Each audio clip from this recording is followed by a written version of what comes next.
Good afternoon, everyone. Let me ask you to take your seats. We'll reconvene. Good afternoon. Welcome back. If you weren't here this morning, I'm Damon Wilson, Executive Vice President of the Atlantic Council. And let me remind you all to keep participating in the conversation here in the room, those that are following online using the hashtag #ACEurasia. I am particularly delighted to welcome you back to what I think is going to be a highlight of the conversation today. I have the distinct pleasure of introducing my good friend and colleague, Assistant Secretary of State Wess Mitchell, Assistant Secretary of State for European and Eurasian Affairs. Welcome back to the Atlantic Council. It's a real pleasure to have you here. And I'm particularly pleased that the Assistant Secretary is here to talk about U.S. strategy in Central and Eastern Europe. So this morning we discussed the front line of freedom, from the Barents to the Baltics to the Black Sea. We discussed our efforts to eliminate this concept of a gray zone in Europe's east, and that discussion largely focused on Ukraine, Georgia, Moldova, and their efforts to ensure they're not only part of the West, but its institutions. We touched on Armenia, Azerbaijan, Belarus, and their ability to determine their own paths. So this afternoon, we're broadening the aperture a bit to consider both Central Europe and Europe's east. These nations face differing circumstances today, but they were all once known as captive nations. And while Central European and Baltic states succeeded in joining the West and its institutions of NATO and the European Union, the trajectory of the nations in Europe's east has been less direct. Some fear, and you've expressed that today, that they might be trapped in a gray zone between a revisionist Russian and uncertain West. Some fear that Russia is trying to expand a gray zone. So the backdrop to our discussion of U.S. strategy today is that we see a Kremlin that seeks to roll back the decades of gains in Central Europe and to prevent such advances in Europe's east. Furthermore, China has now entered the equation. So Central Europe has returned as a zone of geopolitical competition, while states in Europe's east find themselves on the front line of freedom, fighting for their futures as free, whole, secure European states. So it's in a time like this that Wess Mitchell is the right person in the right place at the right time. Wess brings an extraordinary sense of purpose, an understanding of history, a clarity and approach to his work at state. Wess has served as Assistant Secretary since October of last year. He's the State Department's top official on Europe, responsible for diplomatic relations with 50 European countries, NATO, the European Union, the OSCE. He's the driving force behind U.S. strategy towards Europe and with Europe. Before joining the State Department, he co-founded and spent 12 years at the Center for European Policy Analysis, a great set of colleagues of ours. And with that, I'm very much pleased to welcome you to the podium, Wess. He'll offer some remarks, then I'll return for a moderated conversation. So very much welcome, Wess. Thank you so much. Appreciate it. Thank you, Damon, for that warm introduction, and I'd like to thank Atlantic Council for having me here to speak today at a very important conference. I appreciate the work that Atlantic Council does, both here and in Europe. And I have to say the title of today's event, I think, is very timely. And I think, as many of you know, it's dealing with a set of countries and regions that are very close to my heart. Next year marks the anniversary of the end of communism in Europe. Nearly 30 years ago, nations across Central Europe, many with ancient traditions of independence, were liberated from the long night of communist tyranny. Captive nations like Poland and Hungary showed the way to freedom, to a future of liberty and free markets. A few years later, those nations that had been forcibly incorporated into the Soviet Union itself, nations like the Baltic states, Ukraine, Georgia, and Moldova, achieved their independence as well. The freedom that these nations won came first and foremost as a result of their own effort. As President Trump said last year in Warsaw, the captive nations of Europe endured a brutal campaign to demolish their freedom, faith, laws, history, and identity, the very essence of their culture and humanity, at the hands of a cruel and wicked system that impoverished their cities and their souls. In their battle against communism, these nations were supported by a strong alliance of free nations in the West that defied tyranny. When their freedom came, it was the result of a very fierce competition, a long struggle for mastery, in which America brought great resources and manpower to bear in defense of freedom. Today, there is a new competition for influence in the world. As outlined by the National Security Strategy, the return of big power competition is the defining geopolitical fact of our time.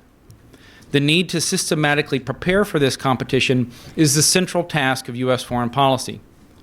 That preparation begins at home by rebuilding the foundations of long-term American economic power, strengthening the manufacturing and defense industrial base, reinvesting in national defense, recapitalizing the U.S. nuclear arsenal, and addressing gaps in the defense industrial supply chain. Abroad, it means rebalancing burdens with allies and recalibrating international institutions that no longer match strategic reality. Today's geopolitical competition is sharply felt in Central and Eastern Europe. From the Baltic to the Adriatic, across the Balkan Peninsula and through the Caucasus, America's rivals are expanding their political, military, and commercial influence. Russia is again a military factor in this region, following the invasions of Georgia and Ukraine. Well beyond the frontier, in the countries of Central Europe, Russia uses manipulative energy tactics, corruption, and propaganda to weaken Western nations from within and undermine their bonds with the United States. And for the first time in history, China has become a major player in Central and Eastern Europe. Beijing uses debt book diplomacy to accumulate infrastructure and force concessions on smaller nations. These tactics mirror Chinese behavior at the international level, where Beijing engages in unfair trade practices, including IP theft, economic espionage, and dumping.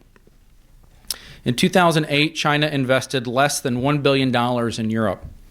Just 9 years later, in 2017, Chinese FDI in Europe was $42 billion, and total investment was $318 billion. In recent years, China has taken control of 360 European companies and now owns or controls almost a tenth of Europe's entire port capacity. Part of the reason that our rivals are gaining ground in Central and Eastern Europe is that for far too long, the West did not take competition seriously here. After the Cold War, many in the West came to believe that history had ended and that enduring realities like geography, history, and the nation no longer mattered. Many in the West overlooked the foundational importance of the nation state and national sovereignty as one of the key sources, along with natural law, from which political legitimacy ultimately derives. International institutions came to be seen as ends in themselves, rather than instruments that must bring security and relevance to the lives of the citizens they serve. Meanwhile, the strategic realities upon which post-World War II institutions were built were shifting all around us. Even a casual look at the map today should lead us to question the assumptions that animated past policies and turn our attention to the urgent task of strengthening the West to contest the growing influence of our rivals. This task begins at Europe's far frontier in supporting states that are struggling to assure their continued independence. The dangers to Ukraine and Georgia are direct and existential, comprising both military threats to territorial integrity and sovereignty and efforts to unravel the democratic institutions that their citizens are attempting to build. In Central Europe proper, the threat is of a degree of political and economic penetration that with time could degrade national independence and splinter NATO. U.S. strategy towards these regions today is guided by certain principles. First, as outlined by the National Security Strategy, America will compete for positive influence abroad. America is a powerful democracy whose example as a beacon of liberty burns bright and continues to draw others to us. Nevertheless, we must not see it as a foregone conclusion that countries will automatically remain friendly to America. We must apply ourselves to the task of preventing their domination by American competitors. Doing so requires an active diplomacy. China and Russia are engaged in a diplomatic full-court press in sensitive regions around the world. The United States must show up or expect to lose. While we will always be clear about the principles that undergird our democracy, we must be willing to use democracy to aggressively advance the national interest, not only by engaging countries with whom we agree, but by engaging with countries with whom we have serious differences that can be exploited by rivals to increase their own influence. Winning the competition for influence also requires us to up our game in commercial engagement. For China and Russia, promoting commerce is an integral part of diplomacy. China's Belt Road Initiative seeks long-term influence by buying infrastructure, often with financial backing from the state. To a much greater extent than in the recent past, the United States must treat the promotion of U.S. business as inextricably linked to the future of our nation's strength and influence abroad. To that end, the Trump administration, in support of the Bipartisan Build Act, is restructuring the Overseas Private Investment Corporation so that it has the authority and resources to offer countries viable private sector alternatives to Chinese financing. Working with Congress, we will double the existing portfolio capacity of OPIC from $29 billion to $60 billion, allowing America to go toe-to-toe with major rivals in vulnerable regions like Central and Eastern Europe. In tandem, we are strengthening America's public diplomacy in Central Europe. One of America's greatest competitive advantages against authoritarian rivals is our story, our legacy as a democratic, generous, and entrepreneurial people. In Central Europe, we have many natural friends and a shared history of fighting tyranny that goes back to the time of the American Revolution. To commemorate the 30th anniversary of the fall of communism, we will launch a year-long program of events, outreach and increased youth exchanges across Central and Eastern Europe and Germany to remind our friends of the shared history and ideas that unite the West. While celebrating these bonds, a second principle for America is that we expect those whom America helps to not abet our rivals. Western Europeans cannot continue to deepen energy dependence on the same Russia that America defends it against, or enrich themselves on the same Iran that is building ballistic missiles which threaten Europe. The same holds true for Central Europeans. It is not acceptable for U.S. allies in Central Europe to support projects like Turk Stream 2 and maintain cozy nuclear energy deals that make the region more vulnerable to the very Russia that these states joined NATO to protect themselves against.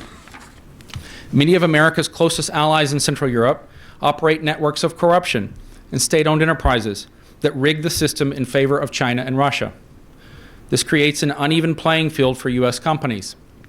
As the President has made clear, we will prioritize support, resources, and aid for those who are our friends, and we call on our allies to follow our lead in strengthening their laws to better screen foreign investments in their countries for national security threats. Third, America will respect the national independence and sovereignty of our allies. As President Trump has said, America will honor the right of every nation to pursue its own customs, beliefs, and traditions. For too long, many in the West have touted international institutions without acknowledging that they derive their authority and legitimacy from the nation-state. It is in the nation that democratic accountability resides. America has a long tradition of supporting the right of nations to choose their own destiny. We fought for this right in 1917, defended it in World War II, based our Cold War strategy on it, and celebrated it in 1989. Indeed, America's grand strategy against the Soviet Empire was predicated on the belief that nations are the unique repositories of legitimacy and liberty, and thus we ought to protect and nurture them. Eisenhower's very term, captive nation, reflects that fact. Historically, powerful democracies have stood for the rights of small nations on grounds of both principle and interest, while large authoritarian powers have consistently opposed them. Today, it is the national sovereignty and territorial integrity of frontier states like Ukraine, Georgia, and even Belarus that offer the surest bulwark against Russian neo-imperialism. And it is the nation-states of Europe that are role models of economic growth and will decide the future of Europe and its institutions. The idea that a large authoritarian power like Russia or China would become sincere champions of true national independence is unthinkable. Both operate on authoritarian geopolitical traditions antithetical to the freedom of nations. Our allies in Central Europe must not be under any illusions that these powers are their friends. The West must reclaim the tradition of supporting the nation-state as its own and work harder to ensure that international institutions reflect the democratic will of nations or expect institutions to lose influence and relevance. A fourth and final principle is that America expects states to respect the rights of their neighbors. We reject Russia's territorial aggression against its neighbor Ukraine, and we reject China's predatory debt mongering throughout Central and Eastern Europe. Neither of these authoritarian powers want relations with truly independent, smaller states, much less allies. They want dependencies. For NATO allies, our message is clear. America's commitment to Article 5 is ironclad. For non-NATO partners, our message is equally clear. We will support your God-given right to national independence. As Secretary Pompeo has made clear, we stand by Ukraine and Georgia, a fact that is demonstrated by the aid and arms we have made available to these states. As we have in past decades, America continues to help those who help themselves in the struggle for freedom. Unlike our rivals, America does not seek dependencies. We seek strong allies and partners that are free, independent, and confident states willing and able to share the burden of Western defense. Only strong and confident allies will be able, in the words of the NATO Charter, to, quote, safeguard the freedom, common heritage, and civilization of their peoples in the era of competition that is unfolding before us. With strong allies and supported by the love of freedom that is the West's greatest legacy, we will once again prevail. Thank you.